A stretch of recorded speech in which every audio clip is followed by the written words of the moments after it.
Hi, this is Kathi Quinn with Floriani. Floriani is a division of R&K Distributing, and I want to welcome you to this week's Project of the Week. Well, I got a special request that I'm going to answer this week. How do you make patches? If you have a logo, how do you create a patch if you want to put it on a shirt as a patch? Very, very simple. So the first thing we're going to do is create the background. So I'm going to come up here to my custom shapes, and what's so funny is I just did this for my son Noah. So I'm going to grab the round box.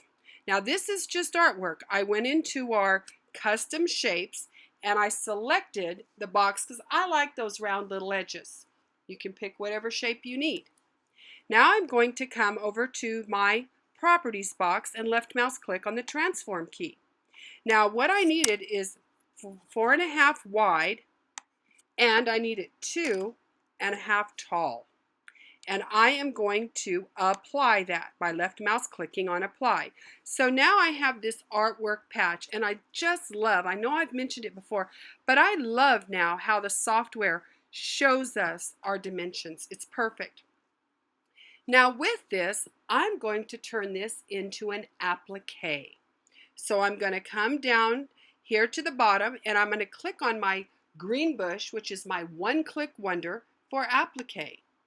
So now I have created an applique box. Now I like the width, but you know what? On Noah's, I needed a little more. So I'm going to go ahead and put it at a 3.5 width. And I inset it a little more because now, of course, this is now 4.62 wide. I want you to notice up here at the top. It's larger because while my box originally was 4.5 by 2.5, when I add this applique, because the inset is a 50-50 and I have made my width 3.5, so I'm going to get 1.75 millimeters on each side added in because my original line is it's a 50-50 right here. But I really want the inset a little bit more, so I'm going to put my inset at 65. And again, once I do that, I am going to apply. So now I'm ready. Now what I do a lot of times when I create these patches, what had happened is Noah had a shirt that needed his logo on it, but the shirt was damaged from a poor embroidery above the pocket. So I'm creating the logo on a patch, so now I can iron it on or stitch it on around the edges, but I can do it either in the hoop, or I can create the patch completely on Wet and Gone, and I can sew it on the shirt. So you can either hoop the shirt and do this, or you can actually create individual patches, kind of like Girl Scout patches or Boy Scout patches. So now that I have that, I happen to have copied Noah's logo, so I'm going to right mouse click and paste. So I've taken the logo.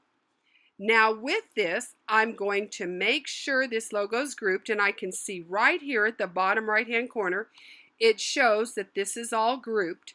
So now I'm going to select all items, and I'm going to come up to my align key, and I'm going to center. So there we go. Now if you needed more room on either side, if you wanted your patch a little different, this is perfect for this patch. Now we're going to talk about what are we going to do with it. So the first thing I'm going to do right here is, if I was going to create this on Wet and Gone, I'm going to create a standalone patch. What I would do now is I would hoop my Wet and Gone, and we would stitch out up. You know what, I just noticed that if I look at our applique, our middle one's white, so you're not going to see it, so I'm just going to give me another color for that. There we go, just so you can see it. Okay, I'm going to stitch out a placement line. Now I'm going to lay my patch material down. Now we've got two options here. I can lay it down, put my placement line, put this down. That is my tack down. I can trim this down. So I could have laid my actual patch in the hoop, placement line, tack down line, and I could trim it in the hoop. And then I could go ahead and let it finish and then stitch out my logo. Okay, so that's one way. The next way I could do this is I could take the placement line and export just the placement line as an artwork file, and I could put it and use my digital cutter to cut the patch exactly. So then I would put down the placement line, then I would lay my fabric down, which would be already pre-cut, and that is always preferred. Now I say that, but let me give you a couple of the pitfalls. If you're going to sew this patch directly onto the shirt, so I would put a placement line, I would put my pre-cut patch down, then I would tack it down, and then I would finish and put in. Now, if your shirt has some heavy seams under there, if it's got a top of a pocket, uneven surface, remember this pre-cut, there's a chance it could pull in a little bit. And we would need these edges to be covered really well. So if you do that, make sure when you put your fabric in, you have put it on Applique Wonder, or you've put it on the Quilter Select Applistick, because you want to iron that down, even in the hoop. Set your hoop on your ironing board, press it, press it, press it.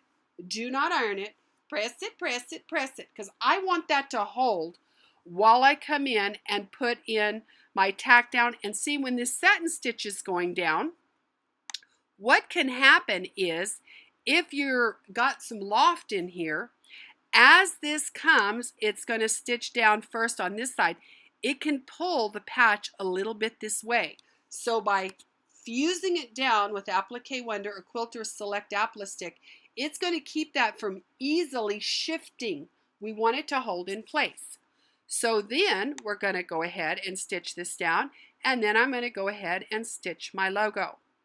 Now, like I said, if we're going to do this as freestanding and it's not going on the shirt, we're going to use our Wet and Gone by itself in the hoop. That's going to be our fabric. Then we're going to come in here. We're going to, again, stitch down a placement line and place our pre-cut patch, or place your fabric. Now, I will buy the twill patches, you know, that you buy to put on jeans or clothing. You get it at Walmart. You can get them almost anywhere. You can buy a package of them. Because they're twill, they have that nice look of what patches look like. You can buy twill fabric and put down as your basis. But I'm going to tell you, I love buying those. I think it's Bondex. I'll go buy that. I'll use that in the hoop, cut it. It's even got some fusible on the back. So that way, when you stitch this on Wet and Gone, you'll place the patch in. Now you will tack it down, you'll finish the edge, and then we'll do our logo. Then, because it's on Wet and Gone, I will remove it from the hoop. I'll trim close, not right next to the stitching, because I don't want to cut the stitching, but what it'll do is it'll wrap around the edge of this fabric. Now I'll just take a sponge brush, like those paint brushes, and I'll just dab around the edge to get rid of any more Wet and Gone. Then I can put either Apple Web on the back to iron that on. I would always still put some Apple Web on the back of it, or if you've used Applistick, you've stuck it to the Wet and Gone.